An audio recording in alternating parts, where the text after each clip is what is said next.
Je vous présente le thème confinement et nature en ville, réalisé avec l'aide de mes voisins. Je me suis intéressée à ce thème pour comprendre comment les habitants l'ont vécu, en ayant à côté d'eux un grand parc verdoyant.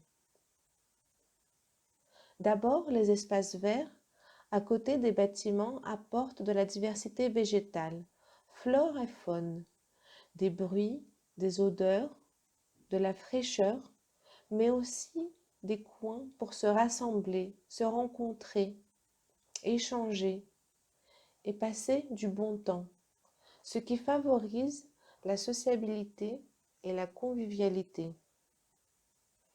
Mais on voit aussi que cette proximité n'est pas anodine. Ce n'est pas le cas du centre-ville par exemple, où l'espace public est plus bétonné, car cela vient du besoin de densifier la ville, ce qui grignote l'espace vert.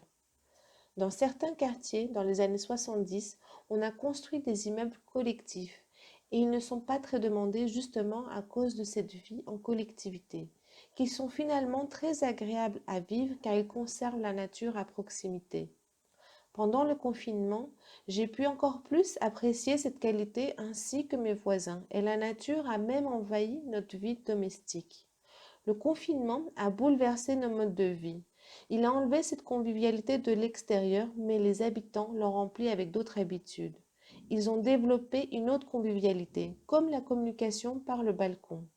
Ils se sont intéressés plus à l'observation, en épiant la vie de la nature qui nous entoure, par l'ouïe, le goût, l'odorat et les couleurs des saisons.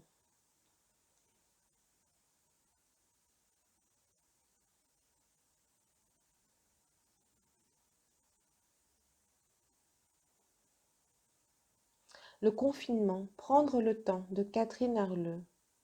C'est vrai que pour celui qui a la chance d'avoir une terrasse, un petit coin de verdure, le confinement, c'est ça aussi.